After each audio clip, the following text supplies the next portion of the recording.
29 de junho de 2002. Um grupo de 46 menores russos da cidade de Ufa, em Bashkortostan, desembarcou em Moscou, Rússia, após uma viagem noturna de trem. Eles participavam de uma excursão escolar patrocinada pelo Comitê Local da Organização das Nações Unidas para a Educação, a Ciência e a Cultura. A Organização das Nações Unidas para a Educação, a Ciência e a Cultura. O destino deles era a região de praia da Costa Dourada, na Catalunha. Ao chegar à cidade russa, deveriam seguir seu itinerário, com um avião pronto para levá-los ao próximo destino. Mas o motorista cometeu um erro e os levou ao aeroporto errado. Os estudantes ficaram decepcionados por perderem o voo e tiveram que aguardar uma solução para continuar sua expedição. O que nenhum deles podia imaginar era que a solução enviada para eles acabaria sendo uma cruel peça do destino.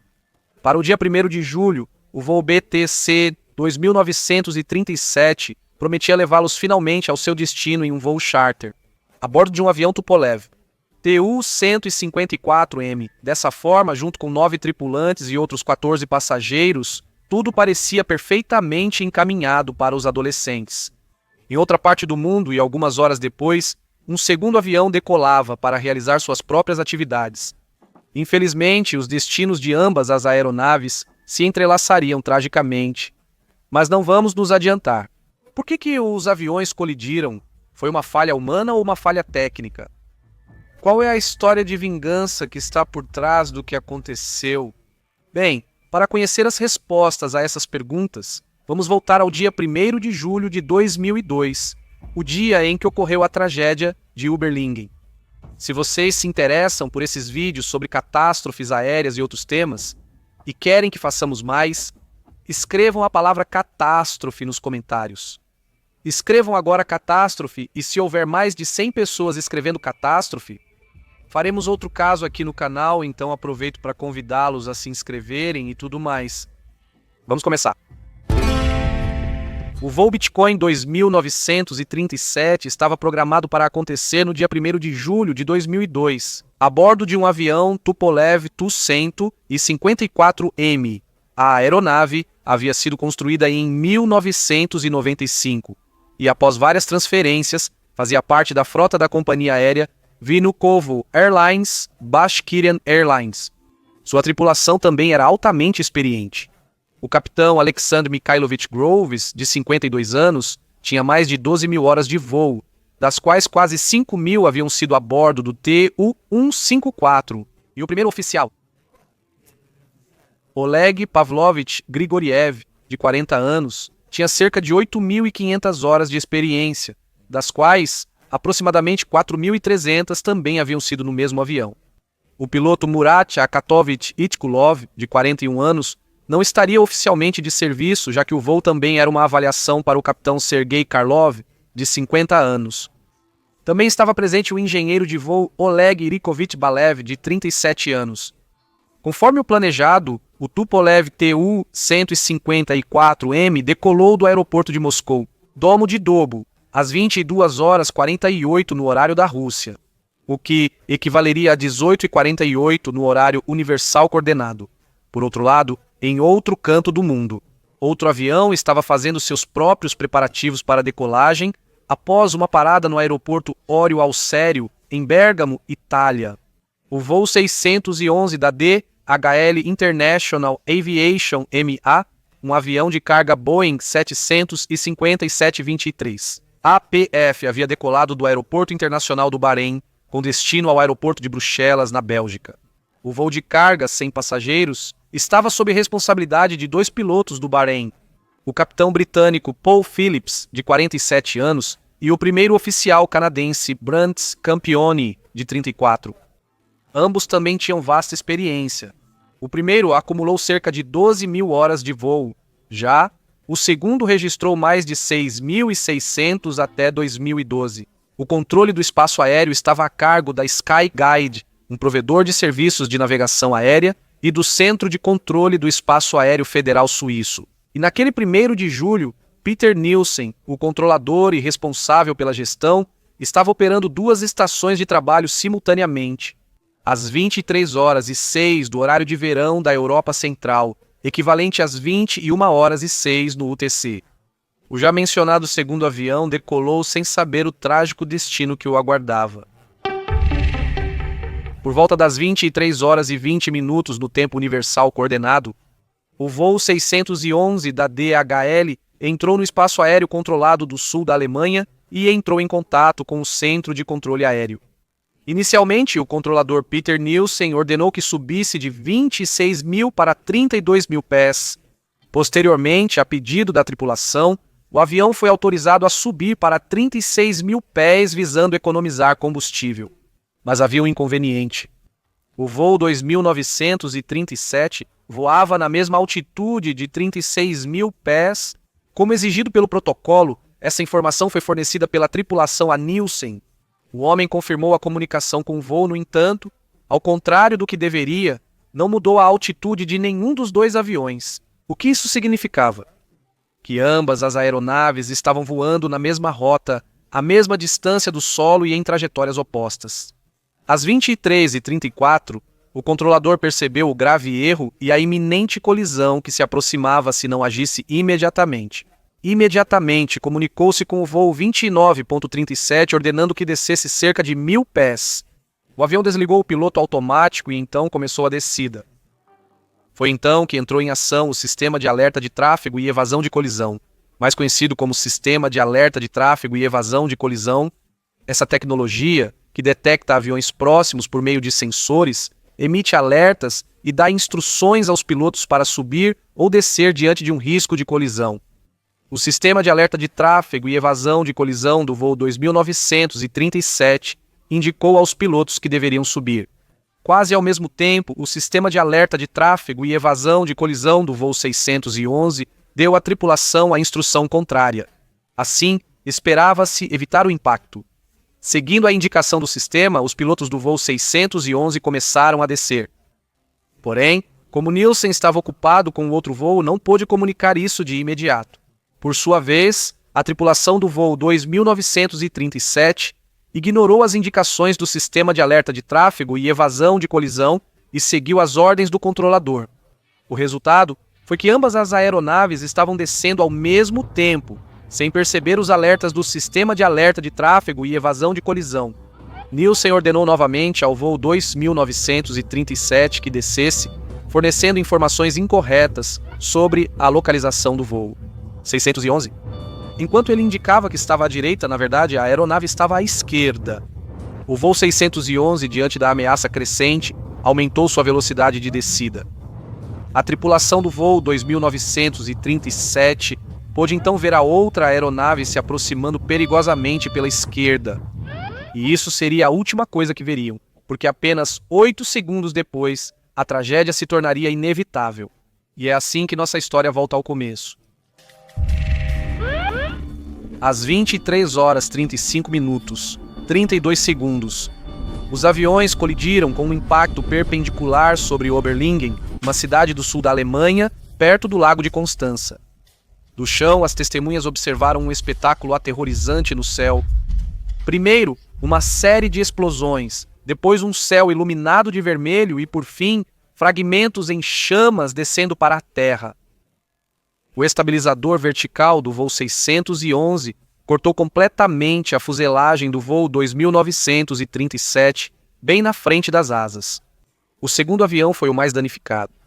Ele se desintegrou quase imediatamente no ar em vários fragmentos, espalhando os destroços por uma ampla área, no bairro de Brackenreuth, localizado no município de Überlinger, no sudoeste da Alemanha. A parte dianteira do avião caiu verticalmente, enquanto a seção traseira, com os motores, continuou sua trajetória antes de parar e cair. Por sua vez, o voo 611 conseguiu se manter no ar por aproximadamente 2 minutos. Depois, caiu inevitavelmente ao solo. Caiu em uma área arborizada perto de Teisserdorf, um pequeno vilarejo localizado no município de Oberlingen. Os motores se espalharam por várias centenas de metros dos destroços principais, enquanto a seção da cauda foi arrancada pelas árvores pouco antes do impacto. Mais tarde, equipes especializadas começaram as tarefas de resgate. Os socorristas em helicópteros procuraram durante toda a noite nas colinas que cercavam o lago, compartilhado por Áustria, Alemanha e Suíça. Os trabalhos de resgate continuaram no dia seguinte sem descanso. No entanto, só conseguiram encontrar cadáveres, alguns espalhados pelo chão, outros ainda sentados em seus assentos com os cintos de segurança afivelados. Todas as pessoas a bordo de ambos os aviões haviam perdido a vida, as 69 do voo 2937 e os 2 membros da tripulação do voo 611. Os destroços dos aviões e bagagens foram encontrados em mais de 60 locais. Em uma área de 30 a 40 quilômetros ao longo da margem norte do Lago Constança, o acidente provocou vários incêndios que destruíram, entre outros, uma escola, uma fazenda e várias residências. A princípio, temia-se que houvesse vítimas fatais nesses locais, mas o fogo foi controlado com sucesso e sem maiores consequências. No entanto, com o passar dos anos, essa colisão faria uma nova vítima, e essa vítima tem relação com uma vingança.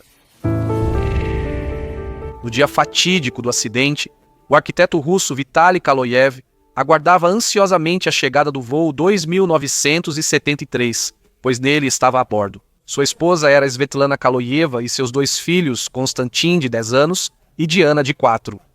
Infelizmente, ele não chegaria a receber nenhum deles. Em vez disso, o que recebeu foi a trágica notícia do acidente. Assim que soube do ocorrido, ele viajou para Überlingen e rapidamente se juntou aos trabalhos de resgate. Lá, ele se deparou com um cenário que o assombraria em seus piores pesadelos. Encontrou primeiro um colar de pérolas quebrado da filha caçula, depois o corpo da menina. Com a queda amortecida pelas árvores, o cadáver estava quase intacto. O corpo de sua esposa foi parar em um milharal, enquanto o de Konstantin estava espatifado no asfalto perto de um ponto de ônibus. A crise nervosa do homem ao perder sua família foi iminente. Mergulhado em profunda depressão, ele parou de se barbear, vestiu-se de preto diariamente e passou os meses seguintes visitando os túmulos de sua amada família e erguendo um santuário em casa.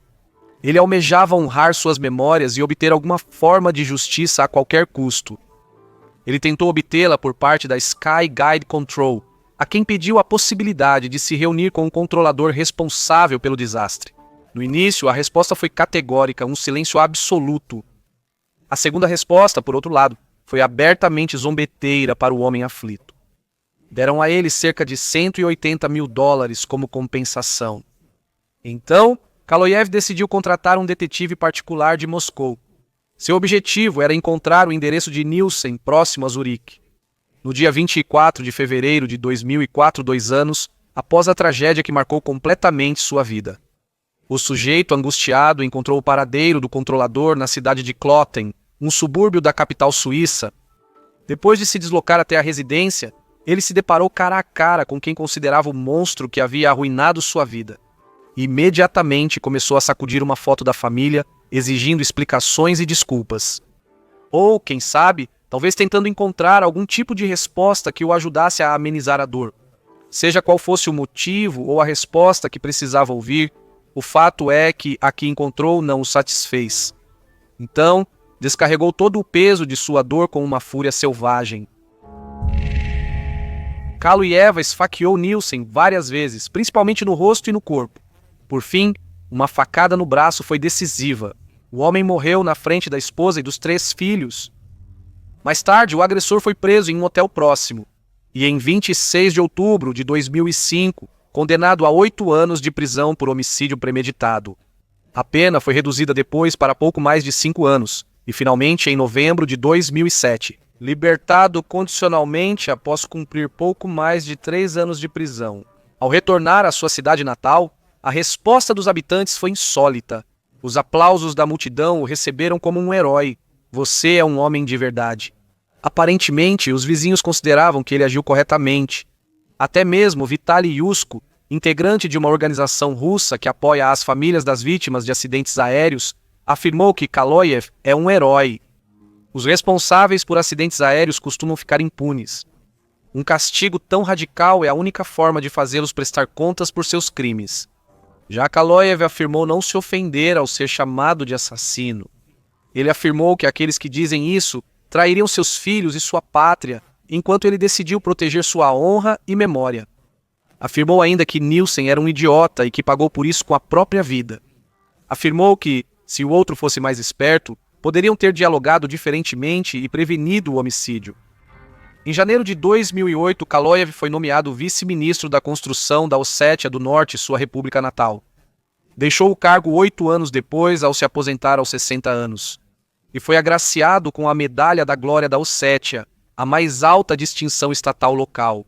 Esta medalha é concedida em reconhecimento às importantes contribuições para melhorar as condições de vida, a educação dos jovens e a ordem pública. Existe uma realidade indiscutível, independente de opiniões pessoais. Peter Nielsen foi um dos atores-chave na tragédia de Überlingen, mas não foi o único e talvez nem mesmo o principal responsável pelo que aconteceu. O incidente foi mais complexo e envolveu, além das falhas humanas, outros fatores.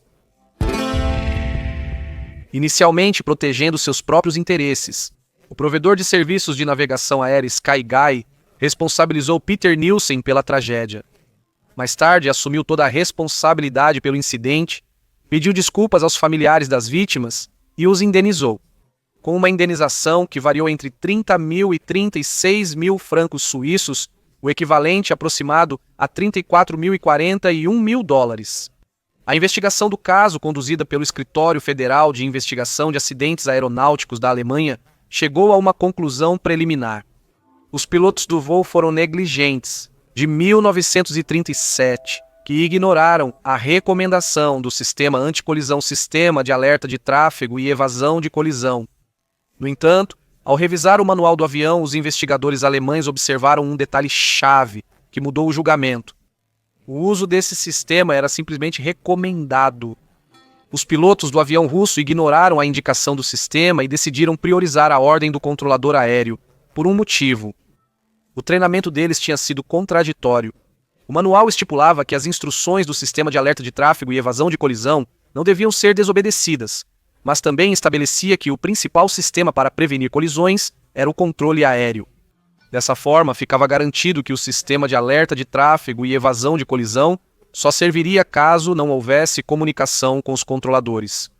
Por sua vez, o manual do voo 611 estabelecia que as indicações do sistema de alerta de tráfego e evasão de colisão deviam ser seguidas sem exceção, mesmo que contradissessem as ordens do controle aéreo. E foi exatamente isso que a tripulação decidiu fazer. Essa última barreira de segurança poderia ter resolvido a situação sozinha, se não fosse pela infeliz contradição entre suas instruções e as do controlador aéreo. Como já vimos, se as instruções do sistema de alerta de tráfego e evasão de colisão tivessem coincidido com as de Nielsen, ou se ambas as tripulações tivessem desobedecido ao sistema e ignorado o controlador aéreo, a colisão teria sido evitada. A disparidade entre os manuais devido à diferença de nacionalidades gerou respostas diferentes diante da mesma situação. Algo inaceitável em uma atividade global como a aviação. No momento do acidente, a Organização Internacional de Aviação Civil não especificava claramente o que fazer em caso de conflito entre uma ordem do controle aéreo e uma instrução do sistema de alerta de tráfego e evasão de colisão. Como consequência da tragédia, isso foi modificado e recomendou-se priorizar sempre as indicações do sistema de alerta de tráfego e evasão de colisão, e é que esse sistema coordena as manobras em ambos os aviões envolvidos, enquanto um controlador aéreo só pode dar ordens para um avião de cada vez. Claro, a causa do incidente não se limitou a esse único fator. O controlador Peter Nielsen enfrentava sobrecarga de trabalho e, embora tivesse um colega de turno, ele estava contra todas as normas da Skyguide, descansando. Naquele momento, Nielsen era o único controlador responsável em toda a sala de controle. Uma falha terrível na segurança da empresa. Além disso, a manutenção no sistema principal de processamento de imagens do radar forçou o uso de um sistema de backup. O sistema telefônico prioritário, como se o anterior não bastasse, também estava em manutenção. De qualquer forma, o voo 611 também não contatou Nielsen, optando por seguir as indicações do sistema de alerta de tráfego e evasão de colisão por conta própria e desconsiderando as ordens da torre de controle. No momento do acidente, além dos 2 aviões envolvidos, havia um terceiro se aproximando do aeroporto de Friedrichshafen, que exigia vigilância. Devido à necessidade de supervisionar todas as tarefas, Nielsen usava 2 telas. Isso, é claro, dividia sua atenção. O avião em aproximação solicitou pousar no sentido oposto ao anterior, mas o controlador não conseguiu se comunicar com a torre de controle devido à manutenção do sistema telefônico. Embora houvesse um de reserva, este falhou como consequência de um erro de software que não havia sido detectado anteriormente. Além disso, o sistema de controle contava com um alarme que era ativado com 2 minutos de antecedência, caso detectasse risco de colisão. E o que aconteceu então? Chegou a ser ativado? A resposta é negativa. Por motivos novamente evitáveis, o alarme não funcionava por falta de manutenção, embora tivesse funcionado em outro lugar no centro de controle alemão Karlsruhe. De lá, tentaram avisar sobre a catástrofe iminente, mas novamente a falha nas comunicações impediu. Os controladores alemães não conseguiram contatar o centro de controle de Nielsen para alertar sobre a situação. Em 2004, uma investigação criminal foi aberta contra a Skyguide. Em agosto de 2006, um promotor suíço apresentou acusações de homicídio culposo contra 8 funcionários da empresa, solicitando penas de prisão de até 15 meses caso fossem considerados culpados. Em 2007 foi divulgado o veredito. 3 dos 4 executivos condenados receberam penas de prisão suspensas, enquanto o quarto recebeu uma multa. Outros 4 funcionários da Skyguide, por sua vez, foram absolvidos de todas as acusações. A tragédia de Überlingen continua sendo, até hoje, um lembrete de que, no complexo sistema da aviação, cada detalhe e cada decisão são fundamentais. E é essencial aprender com ela, para garantir que, em todas as áreas, o compromisso com a segurança e a proteção da vida humana continue sempre avançando.